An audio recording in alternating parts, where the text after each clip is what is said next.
Hi, Amanda. Welcome to the Boguslavski & Co podcast. I am so excited to speak to you. You have an impressive background when it comes to the film industry. You worked with giants such as Warner Brothers Discovery, amongst others. How did you get into the film industry?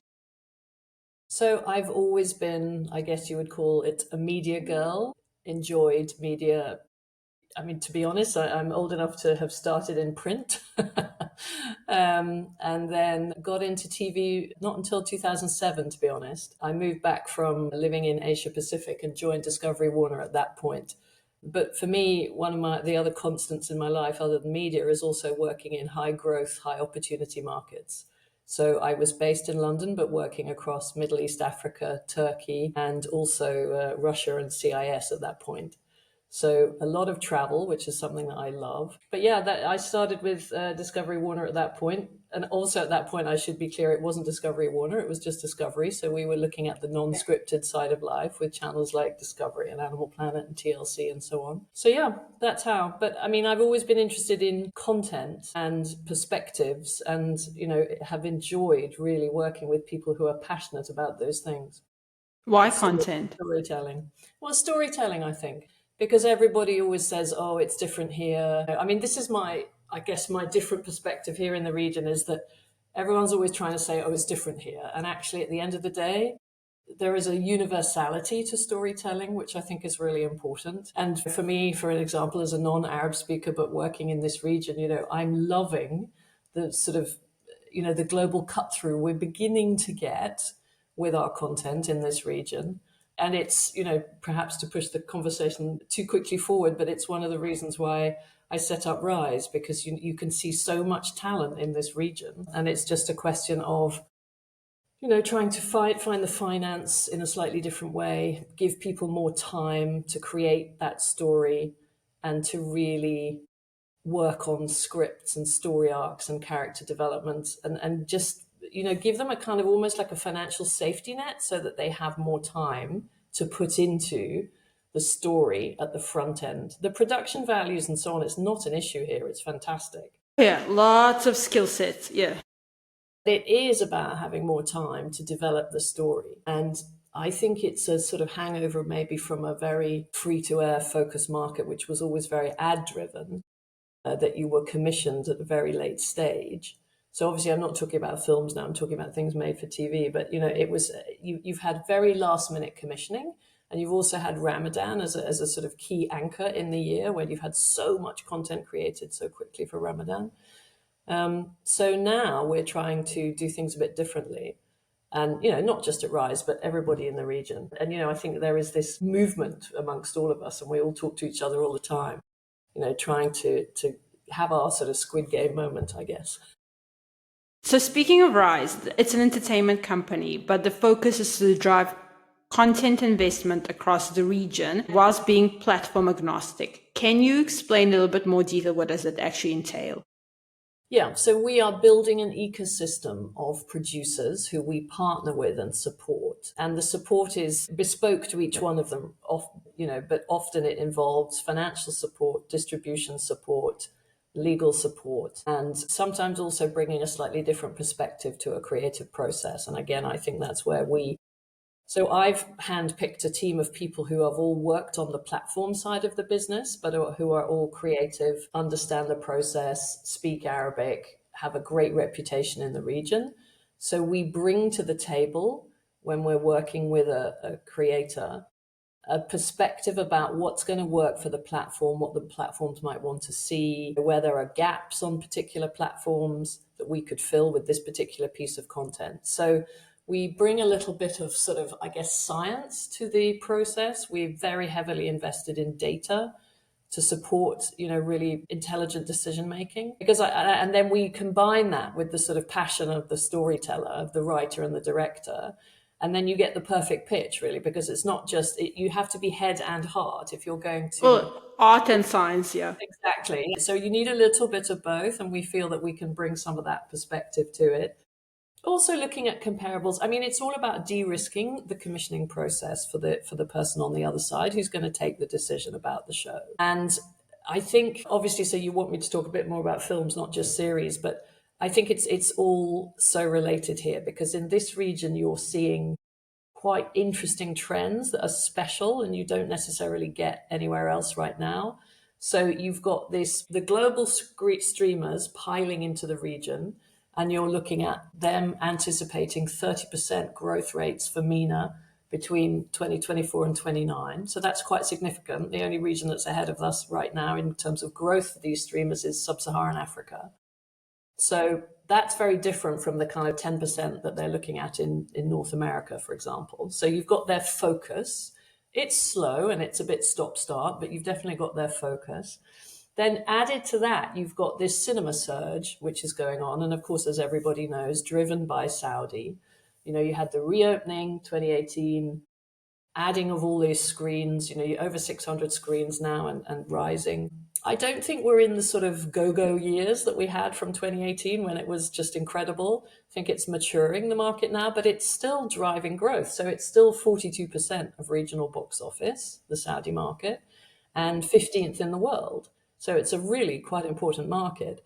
And what you're seeing is this shift now from it always being about big US blockbusters to now being a little bit more nuanced. So, you've got Saudi features which are now driving 7% of the box office, and growing. Obviously, everybody would like that to improve. Of course, as you know, Egyptian comedy and Egyptian movies have always been huge in Saudi. That's still driving about 25% of the box office. I love that you've come with numbers. Yeah, I've come with numbers, yeah. Well, it's always, numbers are always a bit lacking in this region, aren't they? So it's good that we've got some numbers. But you've still got US films making up 53% of the box office, but we are all working towards getting to a point where that is going to change, and Arabic language content on the cinema screen is going to be driving more of the box office. And maybe by 26, 27, that might be getting towards 50%. Let's see.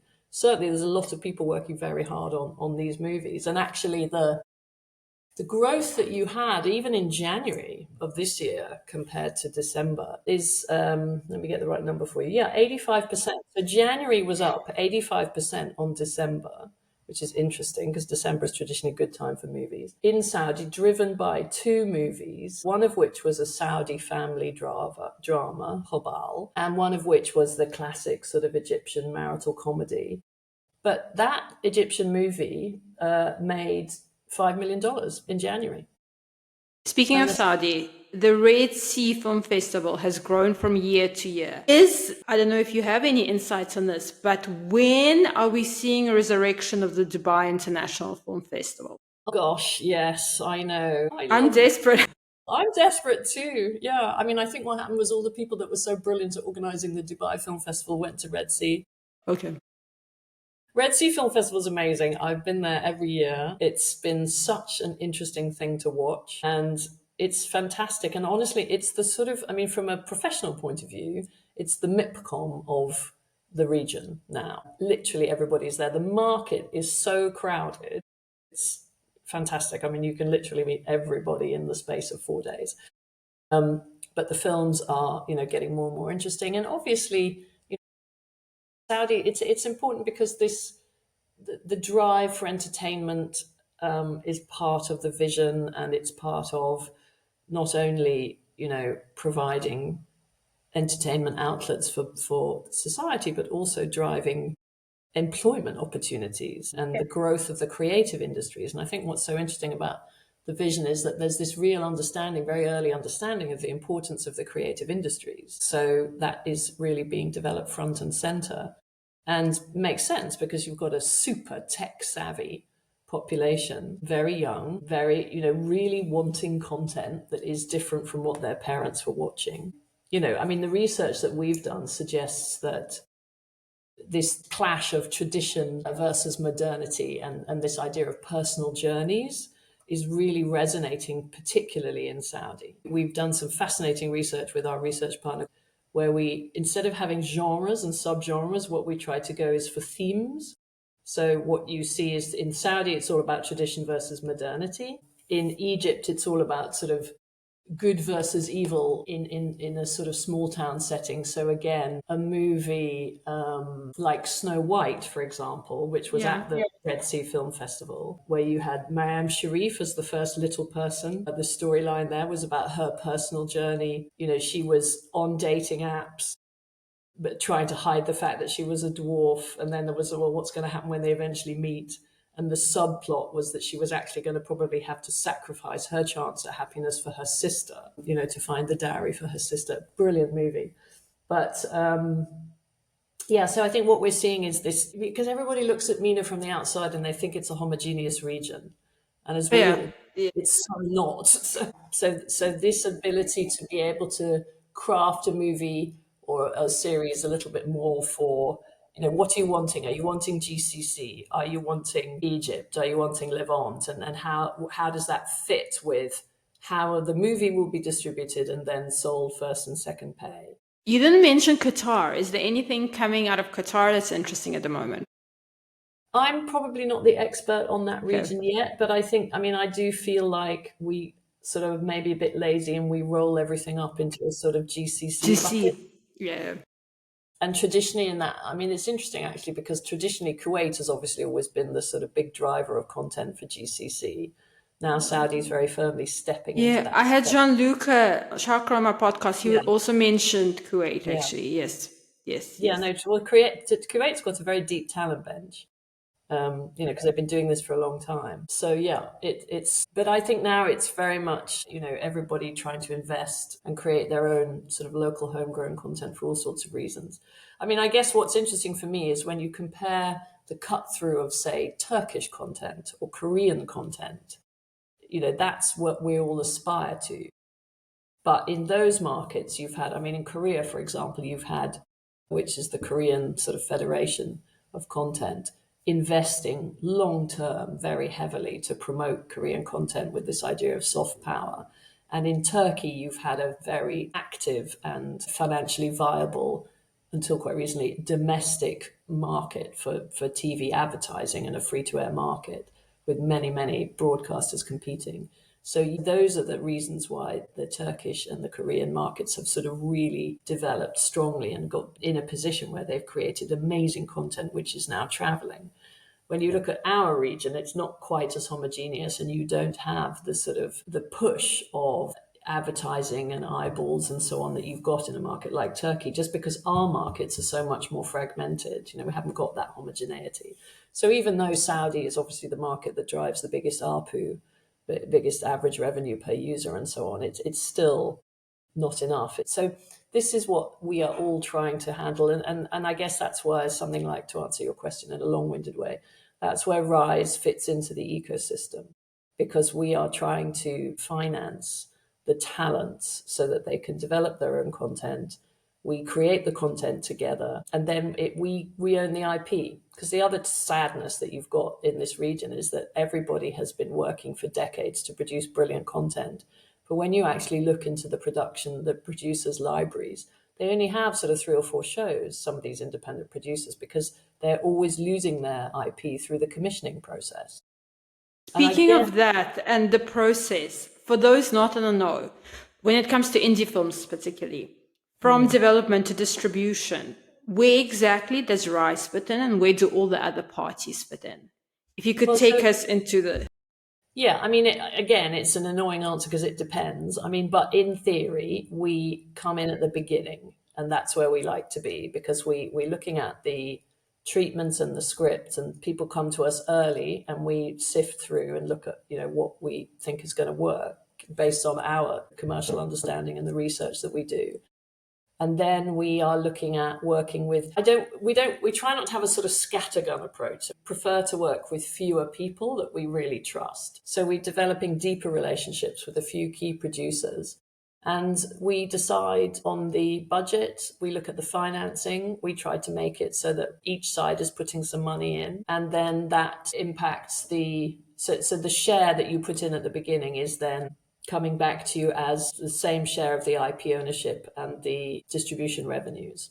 So let's say it's a movie. So we look at the script, we look at the storyline, we look at the talent attached, or we discuss what talent we think should be attached in terms of both the crew, importantly, and also obviously the acting talent. We go through rounds of revisions of the script to make sure it's as good as we can. And that's where we really like to spend time at that point, as I've already described. So the pre-production, as far as we're concerned, is really important. Then you go into the shoot and post, and you have theatrical release. You probably get more better information from Jean-Luc on this, but that's his bread and butter. But the putting together a sort of patchwork of distribution across the region is really important. Who your distribution partners are is critical. And I think this is why you've seen the development of, say, Vox or Movie, creating their own studios, which is very interesting, kind of blurs the lines between who's a producer and who's a distributor. But at the same time, if they've got their own money into a movie, then in theory, they're going to promote it better, because it's the promotion and the distribution and how much screen time you get, how long your movie's on screen for, how many screens you get. This is all crucial to success. And you generally have to use slightly different distributors for each market. So the Egyptian distribution is one thing, GCC distribution is something else. So then you have hopefully a good cinematic run. And if it's an indie movie, obviously you're doing the festival circuit first and then going to general release. What we try to do at Rise is pick movies that we hope will be crossover. So, our sweet spot is a great story that probably works at a festival, but that is good enough to also be commercial, because, it has to have a commercial return, right? And then I think where we are good at Rise is to then work out, okay, what is going to be first pay and then what's second pay? Because that's where, your theatrical is, honestly, it's a bit of a gamble, but your first and second pay is where that the metrics are much more benchmarkable, if you like. So roughly how much you're going to get for first pay for a movie and roughly how much for second. So then how well you do at the cinema and with the cinema going public, that's really where you make or break the movie. And that's the part that is increasingly difficult to anticipate. And I think even somebody like Jean-Luc would say, with his decades of experience, we're all sometimes scratching our heads about which movies are working and which aren't. When you mentioned promotion, now something I spoke to Sarah Calderon, she runs a film marketing consultancy in Europe, and we both agreed that and I've worked on film marketing projects, a lot of indie films are a little bit late for whatever budget, resources when it comes to marketing. What is your take on this? Yeah, I mean, you're right. It's, the budgets are so stretched that, the money goes on screen. And I think I'm going to be not popular for saying this, but I also think that, again, it's a bit of a hangover from series. So, you've always left the marketing to the platforms. So I think that what I've seen is that producers are very much like, well, that's for the marketing people, they can do it separately. And what we would like to see and what we encourage with our partners is that, in your downtime between takes, you do some short form, you do some pieces to camera, it's not difficult these days. So you try to create material that we can then use. Is there a gap in a region for a film marketing consultancy? Yes, I think so. I mean, you've got, yes, the answer you wanted, right? Yeah, I mean, you've got companies, Front Row does this very well. You've also got companies who are, stepping into that space. But I think that what I would say is that it needs more thought at the front end, just like the script writing. And that it's at that point that you should be thinking about, well, how might we market it? And honestly, when you think about what talent you're going to hire, what's their social media profile? In the contract that you're writing with them, what are they going to commit to do for you to promote the movie? I did the marketing project for Before I Disappear, and Paul Wesley it was Hollywood. It's very, very different. Totally But I feel like he half carried the film. He was so game to do anything I asked him, and it made such a difference. Yeah. Yes, and I think that the issue there is that in those mature markets, Western markets, you get residuals. So, your talent is actually incentivized to help you market the movie because they have some back end residual from it, right? And, we don't have that here. So then, because the talent get a flat fee and that's that. So then their attitude is, well, okay, fine. So if you want us to do anything else, you have to pay us. And I Okay. often have thought that we should get into that residual conversation with key talent, because I think it would shift the perception a little bit about, they have skin in the game at that point, so they need to help market it. Great. Finally, a project you're most excited for 2025 from Rise. Well, we're working on something at the moment that we're super proud of, and it's a movie that is wrapping actually currently in a studio in Paris, but we've shot it with our partners, and so we've shot some of it in Beirut, which was interesting, and then the actual majority of the scenes are shot in Paris, and then we're going to layer the Beirut pictures onto the actual work that we've done in Paris. It's a great storyline. It's about a middle-aged white woman in Beirut who is a widow and comes across one rainy evening a young immigrant black guy, and they fall in love. So it is a very interesting storyline about how their relationship has to withstand, societal pressure, family pressure, friend pressure. You've got sort of all of the drama there about, age, religion, skin color. It's going to be very interesting. Can't say too much about it right now, but we're super proud, and hopefully it will be ready for May. Well, we'll see. We have to think quite carefully about which festival we're going to launch it at. And that's actually what's interesting about working with these guys, because again, when you put your ecosystem together, it's about what each producer brings to the table. So Easy Rider, based in Paris, very much connected into that sort of European distribution and grant mechanism, because obviously the grants in Europe are so interesting. So yeah, we will see which festivals it goes to first, but I'm very excited about that one.